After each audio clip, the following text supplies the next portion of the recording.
ભાવનગર શહેરમાં કથળેલી કાયદો અને વ્યવસ્થાની પરિસ્થિતિને લઈ કોંગ્રેસ દ્વારા જિલ્લા પોલીસ વડાને આવેદનપત્ર પાઠવી રજૂઆત કરાઈ હતી.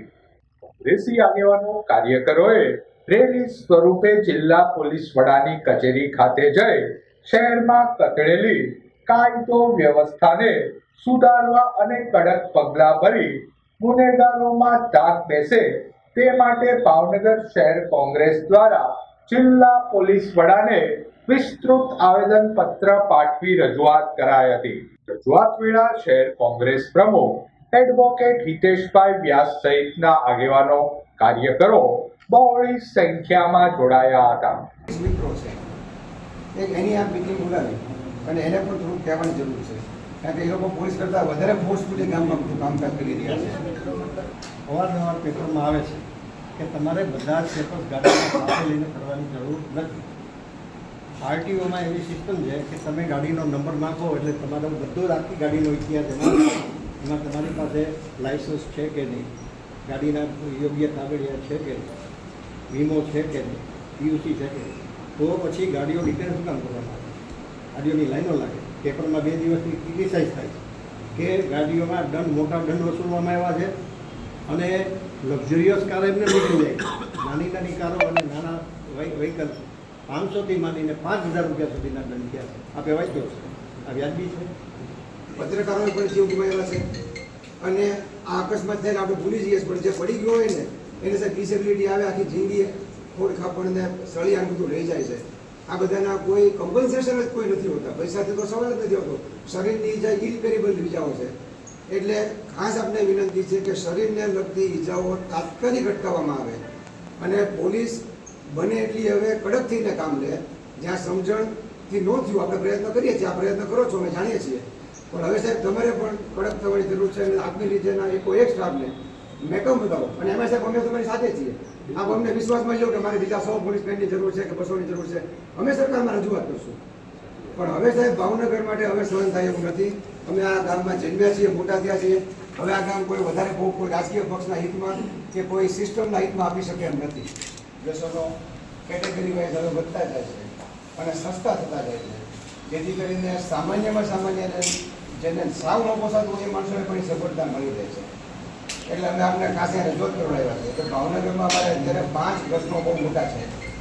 સૌથી મોટો પ્રશ્ન વ્યસનના દૂષણનો છે. આપણે પ્રયત્ન કર્યા, અમે છાપામાં વાંચીએ પણ છીએ, પણ હજી એવો ડર નથી પોલીસનો કે બહારથી આવતા વ્યસનો બંધ થાય.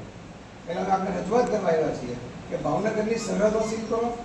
અહીંયા તો બનતા નથી, પ્રોડક્શન ભાવનગરમાં તો છે જ નહીં, તો શું કામ સાહેબ મૂળ 4 રોડ છે, ત્યાં સાહેબ અમારી રિક્વેસ્ટ છે કે રોસ્તામાંથી આવતા હોય, રેલવેમાંથી આવતા જ્યાંથી આવતું છે કે કોઈ પણ પરિસ્થિતિમાં સાહેબ ભાવનગરમાં છેલ્લા 6 મહિનામાં 4 યુવાનોના હાથ કાપવા પડ્યા છે ઇન્જેક્શનને કારણે.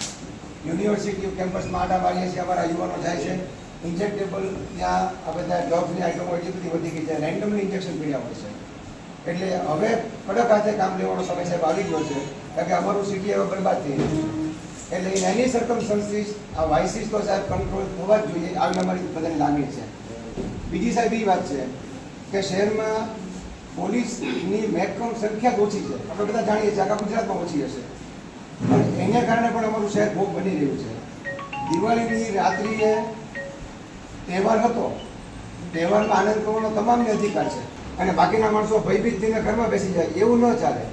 આખી રાત સુધી દિવાળીમાં જાહેર રસ્તાઓ ઉપર, ચોકમાં હું પોતે સાક્ષી છું કે રિક્ષાઓમાંથી લોકો સળગતા બોમ્બ ફટાકડા નાખી અને બહેનો દીકરીઓ ઉપર નાખતા જતા હતા.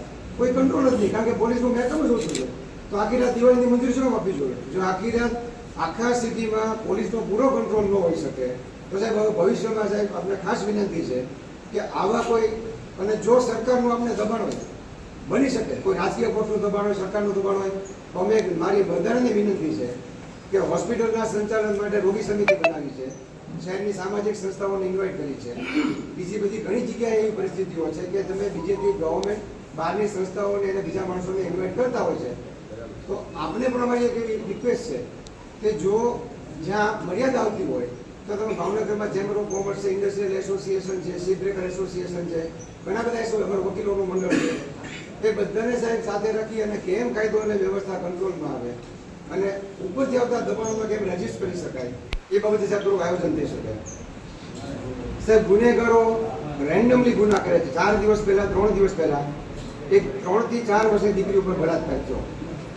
હું શ્યોર નથી, મેં આમાં લખ્યું છે, પણ કાનો કાન એવી વાત આવે છે કે આરોપી પણ સાવ બિચારો ગરીબ અને એટલે રેકડી ફેરવતો હતો, એટલે ભાન વગરનો અને એ પણ સાવ સમજણ વગરનો, પણ એ વ્યસનના દૂષણ નીચે હતો અને વ્યસનની ઇન્ફ્લુઅન્સમાં 4 વર્ષની દીકરી અને આખું પરિવાર બરબાદ થઈ ગયો કોઈ કારણ વગર.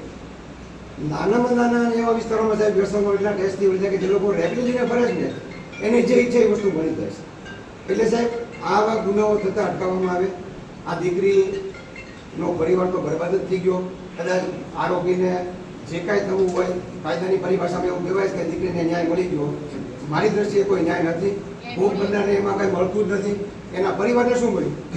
આ વેદના સિવાય જીવે ત્યાં સુધી આ દીકરીને વેદના અનુભવવાની, એના માતા પિતા એનો આખો પરિવાર જીવે ત્યાં સુધી આ વેદના અનુભવવાનું.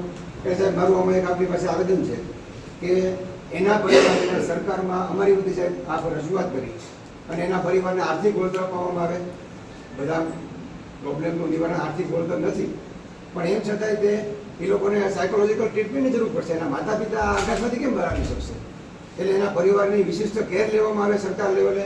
જરૂર પડશે તો અમે કલેક્ટર સાહેબને મળશું કે આના પરિવારની સરકાર વિશિષ્ટ કેર લે, એને સાયકોલોજીકલી આમાંથી બહાર લાવો. તમે ન્યાય આપો છો જુદી વાત છે, પણ એ સામાજિક પ્રશ્ન પણ એને ગણવામાં આવે એવી અમારી રજૂઆત છે.